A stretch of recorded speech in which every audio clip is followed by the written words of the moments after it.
To enable battery saver in Motorola Signature, first of all, we'll need to open settings on our device.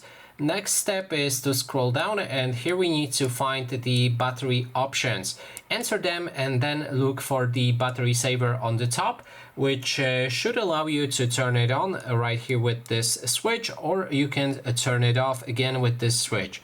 You can also switch between standard battery saver and maximum battery saver, and the difference is the standard battery saver, when you enable it, allows you to still use your device as per usual.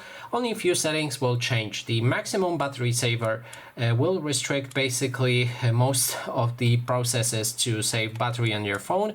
It will turn off, for example, 5G. You can also make it not if you like right here, and check which apps should be essential. Now let me unplug the battery charger from my phone and then actually enable it right here.